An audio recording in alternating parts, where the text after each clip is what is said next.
네, 오늘 우리에게 주시는 하나님의 말씀은 마태복음 9장 9절과 10절의 말씀이 되겠습니다.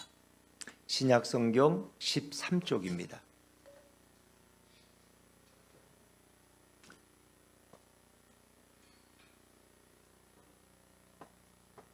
마태복음 9장 9절과 10절 두 절의 말씀입니다. 우리 한 목소리로 천천히 같이 읽겠습니다. 시작. 예수께서 그곳을 떠나 지나가시다가 마테라 하는 사람이 세관에 앉아 있는 것을 보시고 이르시되 나를 따르라 하시니 일어나 따르니라. 예수께서 마태의 집에서 앉아 음식을 잡수실 때에 많은 세리와 죄인들이 와서 예수와 그의 제자들과 함께 앉았더니 아멘. 아멘. 할렐루야. 네, 여러분 또 이렇게 뵙게 돼서 너무 반갑고 또 감사하게 생각합니다. 저희 부부가 잘 다녀올 수 있도록 기도해 주셨고 또 15시간 비행기를 타고 갔다가 또 왔지만 그들이 이렇게 하나님의 건강 주셔서 이렇게 서서 감사하고 또 지난 주일엔 백창기 목사님이 오셔서 또 귀한 말씀 주셨죠. 네, 그분은 아주 보증된 분입니다. 저희 친구이기도 하고 동기지만은 참 훌륭한 목회를 하시는, 그리고 지금은 이제 은퇴하셨지만 많은 교회 다니면서 또 말씀을 전하시는 아주 훌륭한 목사님 오셔서 말씀 전해주셔서 너무 감사하고요. 11일 동안의 케냐 여정을 통해서 가장 인상 깊었던 기억을 좀 되돌아보면 나이로비에, 저희들이 머물렀던 나이로비에서 한 7시간, 8시간을 가면 엔터핀이라는 곳이 있는데 그건 탄자니아와의 국경 지역이에요. 이제 우리가 엔터핀 마을이라고 이렇게 부르는데 거기 교회가 있어요.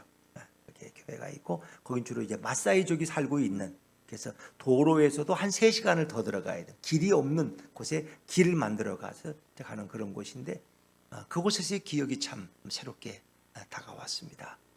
그 엔터핀에 있는 이제 양철지 분교회가 있고 옆에 이제 창고가 하나 있는데 거기서 그 지역의 목회자들이 모여서 이제 곽희문 선교사님이 가셔서 이렇게 성경 공부를 가르치셔요. 근데 저희들이 2박 3일 동행했는데 그곳은 진짜 전기도 없고 물도 없고 TV도 없는 곳이에요. 근데 그곳에서 그들이 열심히 살아가고 하나님을 찬양하는 그 목회자들의 모임, 그 지역도 교인들이 와서 함께 예배하는 이런 장면이 매우 인상 깊었어요.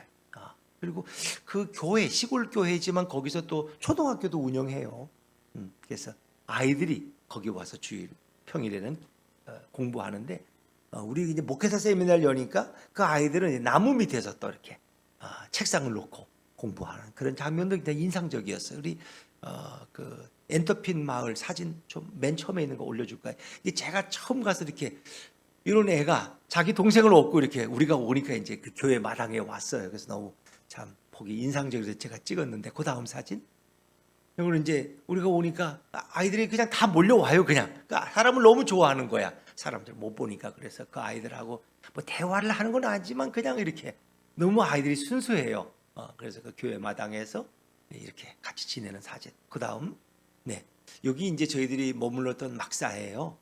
그래서 방 3개 있는데 거기 이렇게 나무 침대가 있어 침낭에서 잠을 자고 그 중간에는 식당 일도 역할도 하고 그 엘토라고 써 있는 그 통은 비가 안 오니까 거기는 그 지붕에서 내려오는 물을 받아가지고 그걸 먹고 그걸로 씻고 하는 거예요. 참 특이하죠. 그 다음 사진.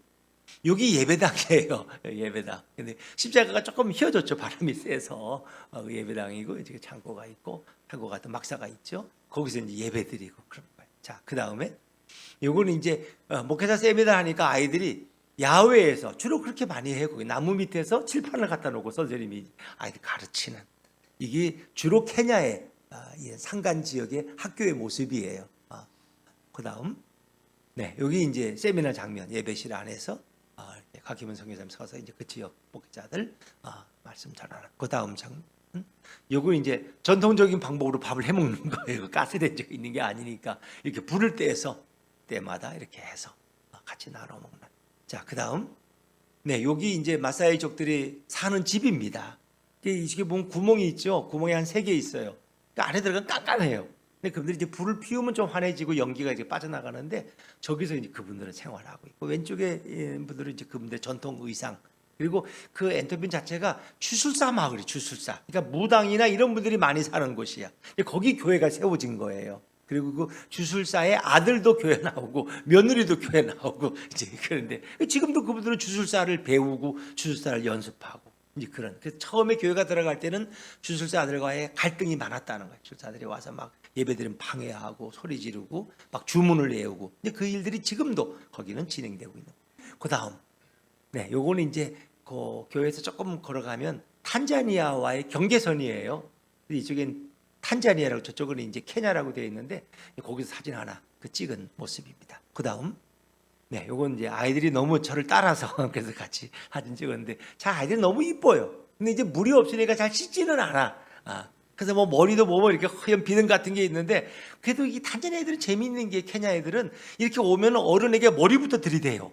그래서 이거 안수해 달라는 거냐면 그게 아니고 당연히 그 어른들에게 하는 인사야.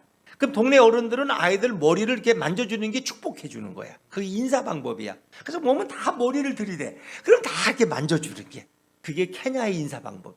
네, 그 다음 또 네, 요거 이제 공부하는 장면 애들이 다음 네, 요거는 이제 엘토토 교회예요.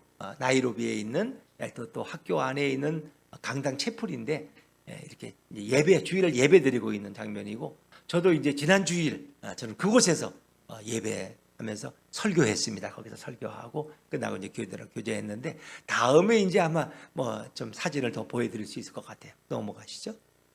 네, 요거는 이제 재밌는 장면 한번 보세요. 요거 틀어주면은 한번 틀어줘 보세요. 이거 틀을 수 있나요? 네, 볼륨을 좀. 끊어졌네. 여기 이제 찬양하는 다시 한번 틀어보세요. 그분들이 이렇게 찬양해요. 악보가 없어요. 가사는 있는데 이게 하나님을 찬양하는 찬양 장면. 재미있지.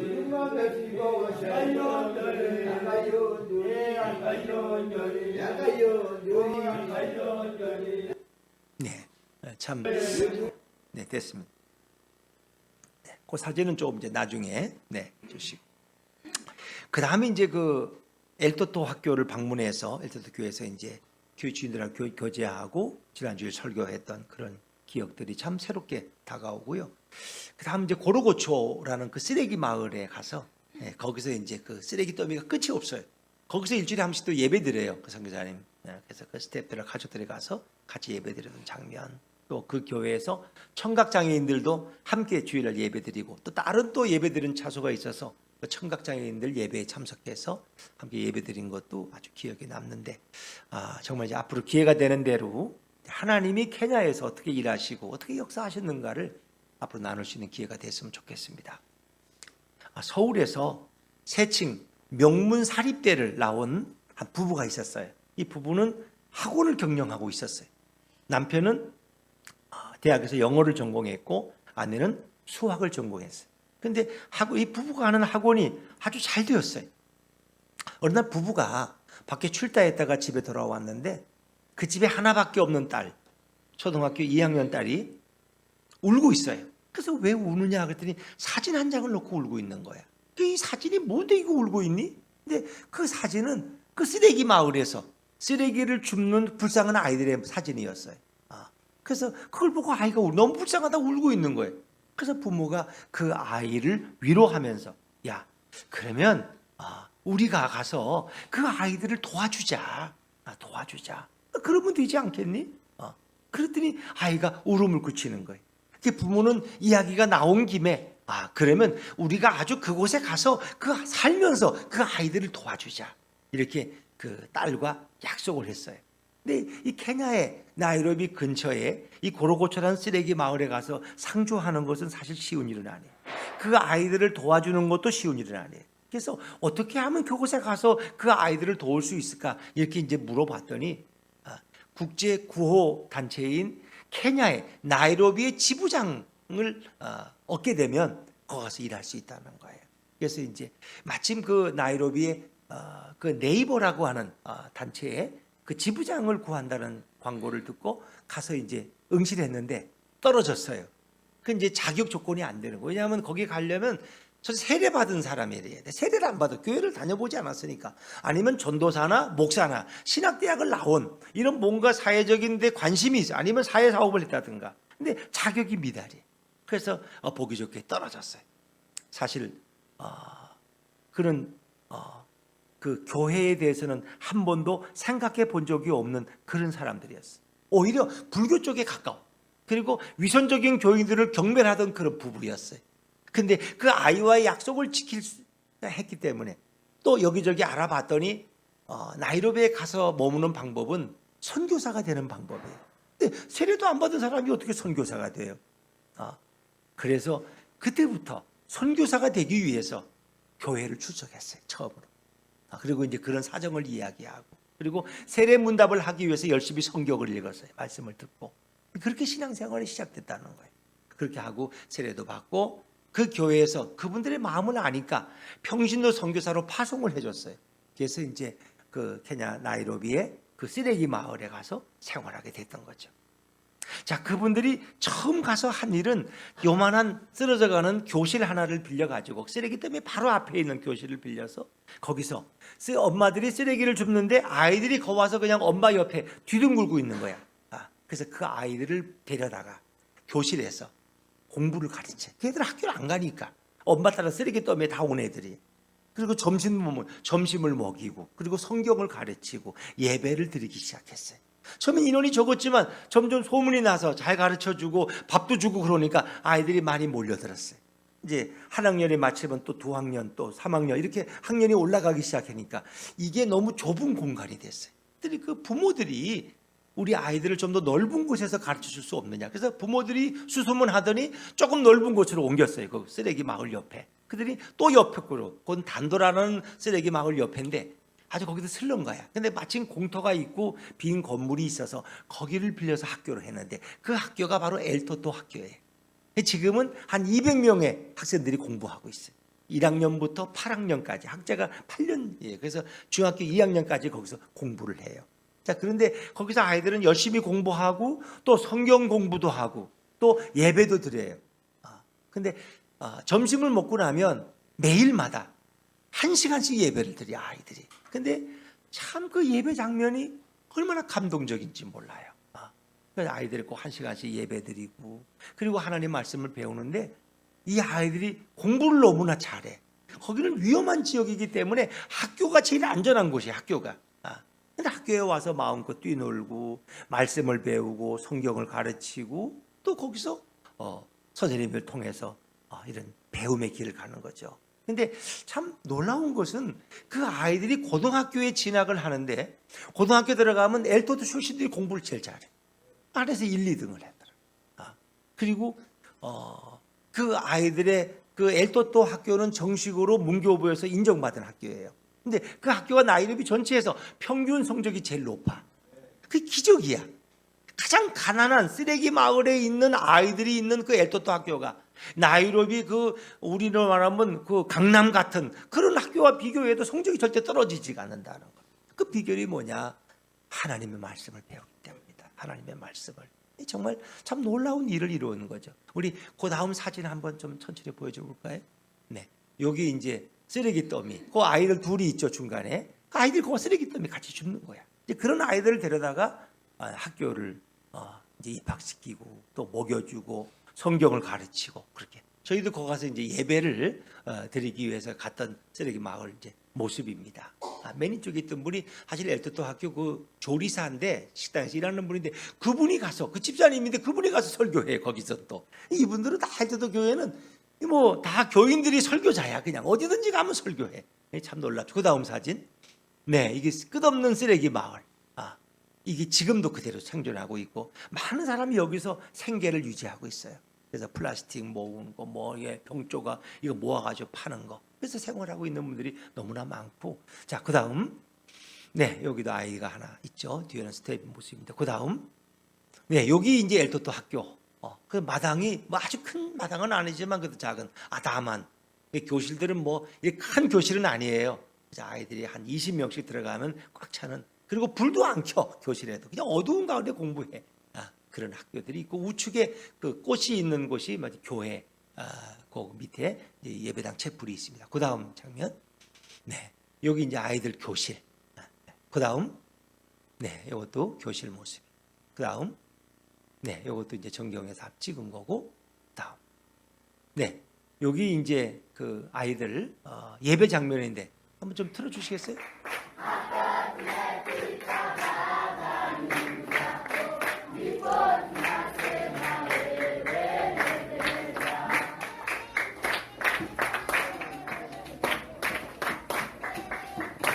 이 아이들 촛불 매일 1시간씩 이렇게 예배를 드려요. 찬양하고 말씀을 듣는데 악보가 없어요.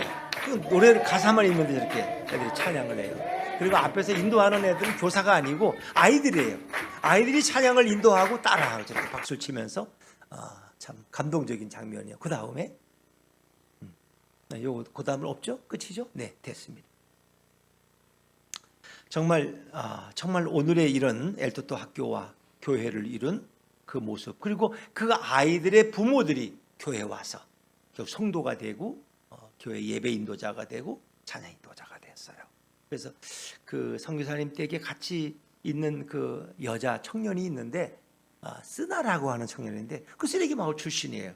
근데 이제 그때 그 지란이 합창단이라고 이제 생겼거든요. 그래서 우리 한국에도 오고 미국에도 가고 전 세계 공연했는데 그 일도 곽기문 선교사님이 좀 이제 그걸 협조했는데 그 쓰나라는 아이가 이제 부모가 없어요. 자기 집에 와서 먹이면서 학교도 보내주고, 그래서 그 집 일도 선교사님 일도 도와주면서 주일날은 찬양 인도자였던 쓰나라는 자매가 참 그런 뭐 일들이 한두 사람이 아니에요. 그래서 참 놀라운 주님의 역사를 발견할 수 있었고, 또 그 엘토토 산하의 학교들이 케냐에 한 4개 정도 있고 교회가 한 8개 정도 세워져서 그렇게 함께 돕고 기도하고 있었어요. 그 쓰레기 마을에 가고 싶다고 눈물 흘리던 그 신디라는 초등학교 2학년은 지금 이제 14년이 지났기 때문에 청년이 됐어요. 지금 대학원에서 신학을 공부하고 있고요. 그리고 수화를 배워서 청각장애인 예배를 인도하고 있어요. 같이 가서 이렇게 말씀도 전하고 찬양도 인도하는 정말 참 놀라운 일이죠. 그래서 그 부부가 14년째 케냐에서 복음을 전하고 있는 곽기문 선교사 부부의 이야기죠. 자, 하나님을 전혀 모르던 이 가정, 오히려 불교 쪽에 가깝고 뭐 선교사가 된다든가 뭐 예수를 믿는 걸 생각도 못했던 그 가정의 이 변화를 다른 말로는 설명할 수가 없어요. 하나님의 일방적인 선택의 은혜인 것입니다. 한 번도 선교사가 된다는가 교회를 나간다는 걸 생각해 본 적이 없던 그들이 가장 척박한 그 고로고초의 그 쓰레기 마을에서 따스한 예수 사랑 이야기를 지금도 써내려가고 있는 것입니다. 지금도 그 쓰레기 더미에서 일주일에 한 번씩 예배가 드려지고 있어요. 여러분, 모든 인간들은 자기가 원하는 사람들하고만 가깝게 지내고 싶어 해요. 모든 인간들은 자신을 좀 돋보이게 하고 빛낼 수 있는 사람들과 어울리고 싶어 합니다. 여러분은 누구하고 가깝게 지내고 싶으십니까? 고사성어의 유유상종이란 말이 사람은 끼리끼리 어울린다는 거예요. 사물은 같거나 비슷한 종류끼리 어울리는 그런 말이 유유상종이에요. 이것이 바로 그 사람을 평가하는 사회적 기준이에요. 악한 자를 선택해서 내 친구로 삼으면 나도 악한 자처럼 대우를 받습니다. 반대로 내가 선하고 의로운 사람을 선택해서 그와 가까이 지내면 나도 선한 자처럼 의로운 자처럼 대우받을 수 있어요. 여러분은 누구와 가깝게 지내십니까? 이것은 자신에게 영광이 되기도 하고 자신에게 욕이 되기도 합니다. 누구를 선택하고 누구를 따르게 할 것인가? 함께하기 위해서 누군가를 선택한다면 좋은 사람을 선택하는 것은 인간의 본능적 현상이죠. 그래서 현대인들은 이왕이면 잘난 사람, 능력 있는 사람, 돈 많은 사람, 권세 있는 사람을 선택해서 그런 사람을 따르려고 하고, 아니면 그런 사람이 자기 곁에 있게 하기는 거죠. 이것이 바로 현대인들의 모습이에요. 오늘 우리 마태복음 9장 본문으로 돌아가면 예수님은 오늘 말씀에서 세리 마태를 부르십니다. 마태는 그 당시에 가장 추악한 세리라는 직업을 가진 자예요. 근데 예수님은 이 추악한 죄인인 세리를, 마태를 바로 사도로, 주님의 제자로 부르고 계십니다. 사도란 예수님의 제자 중에서도 가장 뛰어난 제자예요. 예수님의 가장 최측근이고 예수님을 대표해서 이 땅에 복음을 전하는 영적 권위자들이 바로 사도예요. 사도는 아무나 될 수 없어요. 엄선된 자들이에요. 제자는 많고 많지만 사도는 12사도밖에 없는 것입니다. 그런 예수님의 제자 중에 제자가 되는 사도로 세리 마태를 부르고 계십니다. 자, 우리 마태복음 10장 2절부터 4절 말씀. 네. 우리 한번 사도들의 이름이 나오는데 같이 한번 읽어보시죠. 시작. 12사도의 이름은 이러하니 베드로라 하는 시몬을 비롯하여 그의 형제 안드레와 세베대의 아들 야고보와 그의 형제 요한, 빌립과 바돌로메, 알페오의 아들 야고보와 다데오, 가나안인 시몬 및 가룟 유다 곧 예수를 환자라. 여기 보니까 세리 마태가 나오죠. 근데 그 세리 마태를 부르신 거예요. 마태복음 9장 9절 말씀 다시 한번 읽어볼까요? 네, 같이 한번 9절만 읽습니다. 시작. 예수께서 그곳을 떠나 지나가시다가 마태라 하는 사람이 세간에 앉아 있는 것을 보시고 이르시되 나를 따르라 하시니 일어나 따르니라. 아멘. 그랬습니다. 예수님의 거룩한 사도로 부르심 받은 자가 바로 세리 마태. 세리란 어떤 직업이에요? 그 당시에 백성들의 피를 빨아서 자기의 부귀영화를 누리던 자들이에요. 그러니까 세금을 많이 걷어서 자기가 착복을 하고 나머지를 로마에게 갖다 바치던 자들. 자기 백성들을 핍박하고 그리고 매국노라고 지칭하던 자들이 세리예요. 마태의 직업은 세리였습니다. 마태는 당시의 기준으로 보면은 죄인 중에 가장 큰 죄인이에요. 동족인 유대인의 입장에서 보면은 민족의 원흉이고 민족의 원수이고 죄인인 사람이 바로 마태예요. 만약 예수님이 마태를 사도로 부르신다면 예수님도 마태와 같은 사람이 되는 거예요. 그리고 예수님도 민족의 원흉이고 원수가 될 수 있어요. 그러기 예수님은 마태에게 사도로서 제자 중에 제자로서 자신을 따르라고 마태를 부르면 안 돼요. 그런 자는 제자의 자격이 없는 거예요. 왜냐하면 마태는 죄인 중에 괴수이기 때문입니다. 온 민족이 세리를 경멸하고 마태를 지금 너무나 미워하고 있는데 예수님이 마태를 부르시면 마태만 욕먹는 게 아니에요. 하나님도 욕을 먹고 예수님도 같이 욕을 먹는 거예요. 여러분, 그래서 세상에서는 우리가 아무나 친구를 삼고 따르라고 하면 안 되죠. 자식들에게는 친구를 할 때는 좋은 친구를 사귀어야 된다, 이렇게 얘기하지 않습니까? 같이 다니고 같은 그룹에 있으면 같은 사람으로 취급을 받기 때문입니다. 세리와 같은 죄인은 예수님과 함께 다니면 절대로 안 되는 것입니다. 사랑하는 여러분, 하나님은 처음 인간을 창조하실 때 어떤 존재로 인간을 만드셨어요? 하나님을 따르는 존재로 만드셨어요. 하나님과 교제하고 하나님의 형상대로 지음받았고 하나님의 말씀에 순종해서 하나님을 잘 따르는 인간으로 창조했어요. 하나님은 인간들을 모든 피조물 중에 가장 존귀한 자로 만드시고 하나님만을 따르도록 만드셨어요. 그런데 인간은 타락하게 되고 선악과를 따먹고 죄가 인간에게 들어왔어요. 이제는 그 인간들은 선택받은 그 하나님의 은혜를 던져버리고 하나님을 따르지 않고 자신이 원하는 것을 따르고 자신을 위한 인생을 살게 됐어요. 하나님을 위한 인생이 아니야. 나를 위한 인생이야. 하나님의 영광을 위한 삶이 아니라 나의 영광을 위한 삶이야. 주님의 뜻이 아니라 내 생각대로, 내 경험대로 살아가는 그런 불쌍한 존재가 됐어요. 그래서 인간은 하나님을 떠난 이후에 세리처럼 간사하게 교활하게 인생을 삽니다. 세리처럼 약자를 핍박하고 세리처럼 자신을 위해서 타인을 억누르는 자로 인간들은 타락합니다. 인간은 하나님을 떠나서 세리처럼 남의 피를 뽑아내는 더럽고 추악한 인간으로 전락해 버렸습니다. 예수님은 이 땅에 와서 자신의 사도들을 하나하나 부르시고 선택하셨어요. 그 사도들은 절대로 경건하거나 깨끗한 자들이 아니었습니다. 오히려 세상에서 인정받지 못하고 세상에서 모범이 되지도 못하고 세상에서 죄인으로 욕먹고 비방당하는 자들을 선택해서 자신의 제자로 따르도록 하셨습니다. 예수님은 죄인을 불러서 자신의 사도로 삼으십니다. 예수님은 경건하고 깨끗한 자들을 선택해서 사도로 삼지 않으셨습니다.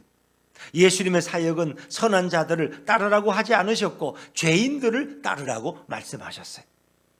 이 세상에서 욕을 먹는 자들을 불러서 예수님은 제자로 삼으셨습니다. 예수님이 따르라고 했던 마태는 예수님에게 전혀 관심이 없이 세관 자리에 앉아서 열심히 백성들의 늑탈한 돈을 계수하고 있었습니다.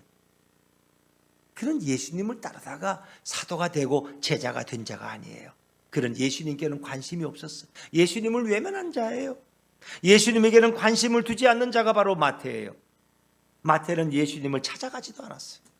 그 예수라는 분이 와서 우리 마을에서 말씀을 전한대, 기적도 일으키고 병자도 고친대, 뭐 그런 얘기를 들어도 마태는 관심이 없어요. 나는 지금 돈을 세워야 돼. 누가 세금을 안 내먹었지? 그리고 그것을 받아가지고 내가 일부 착복을 해서 나는 돈을 벌고 부자가 돼야 돼. 거기에만 관심에 빠져있던 사람이. 그런데 오히려 예수님이 마태에게 찾아가십니다. 그리고 마태에게 나를 따르라, 자신의 사도로 그를 부르시고 권면하십니다. 예수님은 세리 마태에게 직접 찾아가셔서 가장 많이 욕을 먹는 자를 선택하십니다. 예수님의 선택은 가장 큰 죄인을 부르는 선택입니다. 예수님은 의인을 선택하지 않으십니다. 예수님은 세상에서 가장 더럽고 추악한 자들을 선택해서 자신의 의로움으로 덮어주십니다. 예수님은 오히려 자신이 의롭다고 하는 자들에게 자신을 따르라고 말씀하지 않으셨습니다. 바리새인들과 율법사들과 서기관들에게 나를 따르라 이렇게 말씀한 적이 없습니다. 의롭다고 하는 자들을 오히려 책망하시고 그들을 멀리하셨습니다. 예수님은 항상 죄인을 선택하고 부르셨습니다. 자, 죄인을 부르신 예수님은 도대체 어떤 분일까요? 예수님은 죄인을 불러서 얼마든지 의인으로 바꿀 수 있는 그런 분이십니다. 예수님은 오늘도 죄인을 부르십니다. 죄인을 불러서 의인으로 바꿀 수 있는 전능한 하나님이 우리 예수님인 것을 믿으시기를 바랍니다. 예수님이 죄인을 부르시는 그 큰 이유는 죄인으로 남은 인생을 살지 않게 하고 그 인생을 완전히 바꾸어서 예수님을 따르는 의로운 자가 되게 해 주시기 위해서인 것입니다. 오직 예수님만이 더럽고 추악한 자를 의인으로 바꿀 수 있는 유일한 전능한 하나님이십니다. 예수님은 자신을 따르는 모든 자들에게 어떤 죄악도 다 용서해 주실 수 있는 분이에요. 예수님은 당신을 따르는 자에게 모든 죄를 용서받게 하실 수 있는 권능과 능력이 있는 유일한 하나님이 되십니다. 예수님이 세리 마태를 자신의 사도로 공개적으로 따르도록 부르실 때 세리에 대한 나쁜 감정은 모두 예수님에게 전가가 됩니다. 이제 예수님은 세리가 받던 모든 비방과 욕을 예수님도 받게 됩니다. 예수님은 세리와 함께 다니면서 예수님은 세리 때문에 온갖 비방을 다 받아야 하는 치욕을 경험하게 되십니다. 예수님이 세리를 선택할 때 비방도 함께 선택하신 것입니다. 예수님이 세리 마태에게 자신을 따르라고 말씀하실 때 욕도 함께 따르게 됩니다. 예수님은 자신이 부르신 제자들 때문에 제자들의 부족한 자질로 인하여 이 땅에서 조롱과 비방거리가 되셨습니다. 여러분, 제자가 욕을 먹으면 누가 욕 먹어요? 스승이 욕을 먹는 거예요. 어떻게 저렇게 가르쳤냐고 스승. 어린 자식이 잘못하면 결국 부모가 함께 욕을 먹습니다. 세리 마태는 예수님에게 큰 비방거리를 제공하는 통로가 되었습니다. 예수님은 죄 많는 제자들의 자질 때문에 더 많은 치욕을 이 땅에서 당하셔야만 했습니다. 예수님은 이 땅에 오셔서 수많은 자들로 자신을 따르라고 말씀하셨습니다. 그럴 때 예수님이 자신을 따르도록 허락한 자들은 의인들이 아니었습니다. 모두 끔찍한 더럽고 추악한 죄인들이었습니다. 왜 예수님은 한결같이 좀 선하고 고상한 사람들을 부르시지 왜 이렇게 가난하고 또 이렇게 돈만 좋아하는 세리들, 죄인들을 부르셨을까? 예수님이 죄인으로 하여금 자신들을 따르게 하는 이유는 바로 이 땅의 죄인을 선택해서 그들을 구원하기 위함인 것입니다. 예수님은 의인을 선택해서 자신을 따르게 하려면 이 땅에 의인이 가득 찼는데 이 땅에 올 필요가 없어요. 이 땅에는 죄인들이 가득 차 있습니다. 이들을 선택해서 죄인에서 의인으로 바꾸어 주셔야만 했습니다. 그렇기 때문에 예수님은 항상 이 땅에서 죄인들로 하여금 자신을 따라서 의인이 되도록 역사해 주셨습니다. 예수님은 죄인을 의인으로 바꾸는 구원의 역사를 일으키는 능력의 하나님이십니다. 어차피 모든 인류는 마태처럼 더럽고 추악한 자들입니다. 예수님이 만약 마태를 선택하지 않았다면 마태와 같은 모든 인간들은 다 버림당했을 것입니다. 그러나 예수님이 마태를 선택하셨기에 모든 죄인들은 예수님의 선택을 받아서 예수님을 따를 수 있는 길이 활짝 열려지게 되었습니다. 할렐루야! 얼마나 감사합니까? 마태를 선택하여 부르신 예수님을 찬양하시기를 바랍니다. 선택이란 인간의 형편을 보고 결정되지 않습니다. 선택이란 그 인간이 죄인이든 그 인간이 의인이든 상관없습니다. 예수님의 선택을 받은 자는 그가 누구이든지 이 시대의 죄인에서 의인이 될 수 있습니다. 예수님은 사람을 보고 선택하지 않습니다. 예수님은 그 어떤 죄인도 선택할 수 있는 분입니다. 인간의 선택은 사람을 중심으로 선택해. 잘난 사람인가, 좀 못난 사람인가, 돈이 많은가, 잘생겼는가, 이런 걸 중심으로 선택을 해요. 그런데 예수님의 선택은 예수님 중심으로 이루어집니다. 예수님이 선택하면 죄인도 의인이 될 줄로 믿습니다. 예수님의 선택은 더럽고 추악한 의인이 아닙니다. 예수님의 선택은 자신이 더럽다고 생각하고 자신의 죄를 고백할 수 있는 죄인을 선택하십니다. 예수님은 자신이 깨끗하다고 고백하는 자들을 따르라고 말씀하지 않습니다. 예수님의 선택은 마태처럼 세리와 같은 자를 오늘도 선택하십니다. 예수님이 마태를 선택한 이유는 예수님이 이 땅에 구원자로 오셨기 때문입니다. 예수님이 오심으로 인하여 예수님은 죄인들을 따르게 하는 메시아의 사역을 감당하십니다. 예수님은 세관 앞을 지나가시다가 자신에게 전혀 관심이 없었던 마태를 선택하고 부르십니다. 마태는 예수님에게 조금의 관심도 없었어요. 마태는 예수님을 먼저 선택한 일도 없습니다. 그러나 예수님은 마태를 찾아가셨고 그를 선택하고 부르십니다. 세리 마태는 예수님에게 조금의 관심도 없는 자예요. 관심을 갖고 싶었지만 당시의 종교 지도자들은 세리 같은 매국노와 돈을 갈취하는 자들을 가장 증오하고 미워했어요. 아마 마태 입장에서 보면 저 예수라는 분도 자기를 별로 좋아하지 않을 거라고 그는 생각했어요.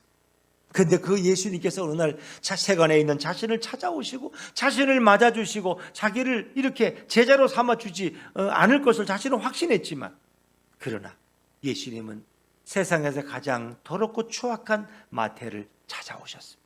그리고 그를 사도로 부르셨어요. 세리 마태는 더럽고 추악한 자신을 외면하지 않고 사도로 맞이해 주신 그 선택에 그는 감격하고 모든 것을 다 버리고 예수님을 따랐습니다. 세리에서 사도로 바뀌어지는 놀라운 선택의 은혜를 마태는 경험합니다. 아니, 지옥에서 천국으로 바뀐 역사인 것입니다. 고르고츠의 그 쓰레기 마을 아이들, 그 쓰레기 더미에는요, 제가 사진 나중에 많이 찍어요. 돼지들이 다녀요. 돼지들이 그 왜 먹일 게 있는지 돼지들이 거기서 자라요. 그 생활해요. 그리고 아주 기분 나쁜 새가 있어.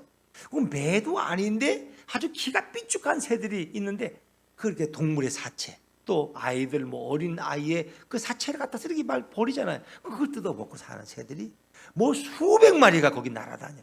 아주 기분 나쁘고 못생겨서 그 새가. 근데 그런 것들이 어울리는 그곳에 바로 아이들이 거기서 엄마 따라서 뒹굴고 있었는데 그들에게 무슨 희망이 있어요? 그들에게 무슨 미래가 있어요? 그건 예수도 몰라요. 그런데 바로 곽기문 선교사님 부부는 그들을 찾아가서 그들을 안고 그들을 교회로 인도하는 그 순간부터 그들은 천국의 자녀들이 되고 하나님의 백성들이 되고, 그리고 앞으로 이제 그들 가운데 모르겠어요. 나이로비 시장이 나올지 케냐의 대통령이 나올지 아무도 모르겠어요. 하나님은 오늘도 그렇게 일하고 계신다. 예수님께서 마태를 맞아주시고 자기를 찾아주시고 자기를 제자로 삼아주지 않을 것을 그는 확신하고 있었지만 찾아오신 예수님 앞에서 그는 새로운 인생을 결단하게 됐습니다. 사랑하는 여러분, 현대인들은 오늘도 수많은 죄를 지으며 살아갑니다. 어찌 보면 말로 표현할 수 없지만 더럽고 추악한 생활을 하고 있습니다. 요즘 한국에는 또 이 마약이 흉흉해서 연예인들이 다 걸리고 나이트클럽에 가면 젊은이들이 대부분 그 마약 비슷한 이런 것들을 다 흡입하고 있다는 거예요. 주사를 맞고 있고 예수님의 선택을 받고 예수님을 따르기에 우리는 다 절대적으로 부족한 자격 없는 자들인 것입니다. 예수님이 우리를 선택한다고 해도 현대인들이 민망해서 도망가야 될 형국인 것입니다. 현대인들의 특징이 있다면 모두 돈에 관심이 많아요. 나는 돈이 싫다. 그런 분 있으면 손 들어보세요. 나는 돈을 혐오한다. 그런 분 있으면 다 저한테 돈을 주세요. 제가 좋은 일에 쓸 테니까. 여러분, 사람들은 다 돈을 좋아해. 예수님을 좋아하시면 난 돈을 좋아하는 거 부인할 사람은 없어. 저는 목사이지만 저도 돈을 좋아해. 인간들은 다 그게 실상이에요. 그렇죠?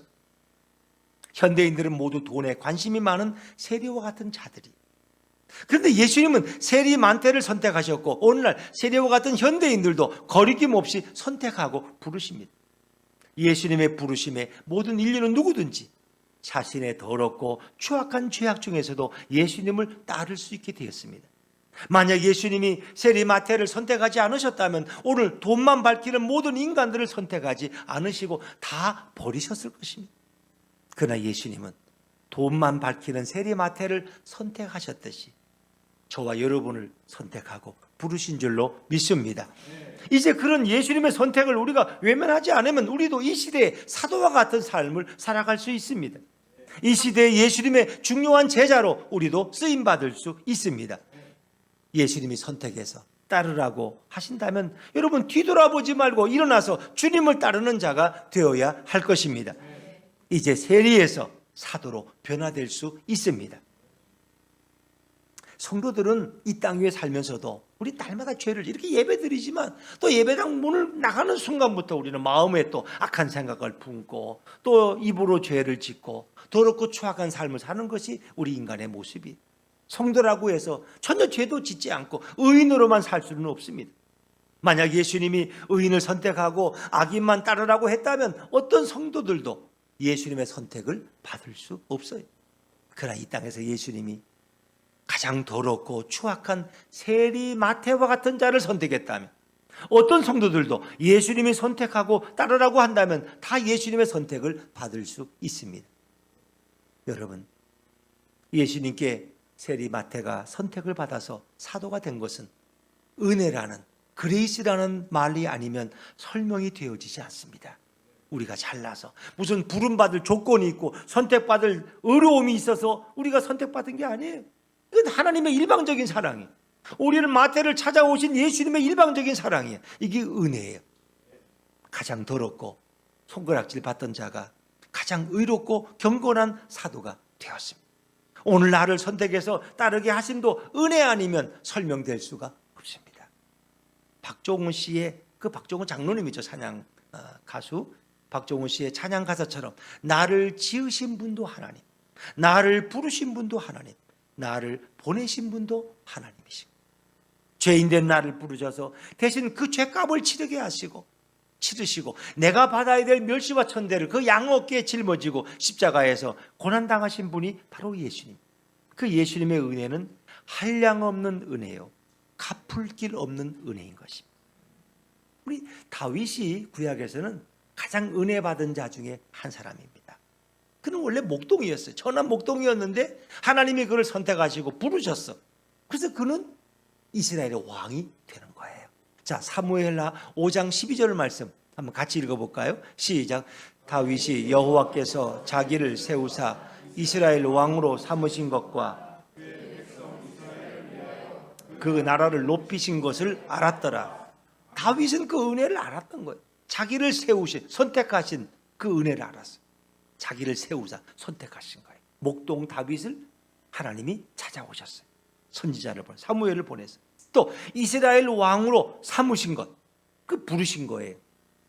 그리고 그의 백성 이스라엘을 위하여 그 나라를 높이신 것을 알았어. 시골의 천한 목동, 그 이새의 아들 베들레헴에 그 양치는 양 똥냄새가 나는 그 시골 소년을 하나님이 선택해서 왕으로 삼으셨어요. 이 모든 건 하나님의 은혜라는 말밖에 설명이 안 되죠. 그런데 은혜를 깨달은 자와 은혜를 깨닫지 못한 자가 있다는 거 아세요, 여러분? 같이 예배를 드리고 같이 이렇게 선택해서 부름 받았지만 하나님이 나를 부르신 은혜를 아는 자가 있고 모르는 자가 있어요. 그 차이는 하늘과 땅의 차이예요. 참 놀라운 거예요. 다윗은 그 은혜를 깨달아 알았어요. 근데 사울왕은, 일대 왕인 사울은 그 은혜를 깨닫지 못했기 때문에 그런 불행한 비운의 왕이 되어버렸어요. 은혜를 깨달은 다윗이 통일 이스라엘의 왕이 되었을 때 그가 처음 한 일은 방치되어 있던 하나님의 법궤를 모셔와서 다윗 성에 두게 한 거예요. 두 번째는 나는 백향목궁에 있는데 하나님의 궤는 휘장 가운데 있다고 그런 성전을 건축하고자 했어요. 하나님의 법궤를 모셔두려고. 그런데 하나님이 그걸 막으셨어. 너의 손에는 피가 묻었어. 왜? 너무나 많은 전쟁을 치렀기 때문에. 그래서 너의 아들 대에 그 일을 하게 했다는 거예요. 근데 너가 이렇게 성전을, 나를 위해 성전을 짓겠다는 그 마음은 내가 너무너무 기뻐하신다. 그래서 다윗과 하나님이 언약을 맺으셨어. 다윗의 후손 가운데 왕위가 끊어지지 않을 것이고, 내가 어디 가서 기도하든지 내가 너의 응답을 줄 것이고, 외적이 침입해도 이 나라가 망하지 않을 것을 하나님이 다윗 언약 가운데서 이렇게 약속하셨어요. 그리고 너희들이 역병이 올 때도 너희가 세운 성전에 와서 기도하면 내가 응답하시겠다는 거예요. 참 놀라운 일이죠. 자, 근데 사울은 이스라엘의 초대 왕이에요. 근데 그가 왕이 된 후에 한 일이 뭔지 아세요? 그는 교만해서 스스로 제사를 집례했어. 사무엘 선지자가 오기로 약속되어 있었는데 블레셋과의 전쟁은 일어나고 막 이렇게 마음이 다급해지니까 필요 없어. 내가 제사를 집례하지 뭐. 그 왕이 제사를 집례했어, 세상의 일을. 그래서 그게 하나님의 눈밖에 나는 일이 됐어요. 첫 번째 불순종. 두 번째는 아말렉과 전쟁을 치르는데 하나님께서 그랬어요. 아말렉과 전쟁에서 이길 것이다. 그러면 생명 있는 것은 다 죽이라는 거예요. 이게 하나님의 성전이에요. 그 생명은 다 죽여요. 그 왜? 그들은 죄악에 물든 자들이고 우상 숭배에 빠져 있기 때문에. 그런데 무슨 생각이 드는지 사울 왕은 그 아말렉의 왕 아각을 살려줬어요. 그리고 그들이 가지고 있던 수많은 소들을 다 숨겨놨어요. 그건 왜 그럴까? 하나님의 명령대로라면 죽여야 되는데 왜? 이걸 숨겨놨다가 전쟁에 승리하고 나서 백성들에게 마을마다 소 한 마리씩 풀어주고 잔치를 벌이면 누구 인기가 올라가? 사울의 인기가 올라가. 그래서 그는 하나님의 명령을 정면으로 어겼어요.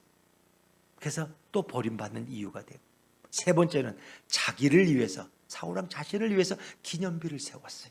하나님이 너무너무 싫어요. 그래서 사울은 결국은 블레셋과의 길보아산 전투에서 자살하고 자기 자식들도 다 거기서 죽임을 당해요. 아주 패가망신한 사람. 그래서 다윗은 어떻습니까? 그 시골 목동이었지만 사울처럼 그렇게 키가 크지도 않지만 그는 은혜를 깨달았기 때문에 이스라엘의 위대한 왕으로, 또 비록 그가 한번 넘어지죠. 자기 부하인 우리아의 아내 밧세바를 취해서 그것이 나단 앞에 지적을 받고 통곡하며 눈물로 침상을 적시는 일도 있어요. 그러나 하나님이 다윗을 버리지는 않으셔. 그대로 다윗을 존속시키시. 이게 바로 은혜를 깨달은 다윗의 결말이에요. 여러분, 우리는 그분의 부르심과 그 은혜 앞에 어떻게 하시겠습니까? 어떤 모습으로 예수님을 따르시겠습니까? 억지로 죽지 못해 질질 끌려가는 도살장의 소가 되시겠습니까? 아니면 기쁨으로, 감사함으로, 찬양함으로, 순종함으로 예수님을 따르시겠습니까? 세간에 앉아서 돈 세고 돈 모으는 데만 혈안이 되었던 그 마태를 부르신 예수님은 저와 여러분을 거룩한 사명자로, 제자로 부르셨습니다. 이제 우리 생명 다하기까지 나를 선택하신 그 주님의 사랑에 감격하여 순종하여 따르는 예수님의 제자들이 다 되시기를 주의 이름으로 축원합니다.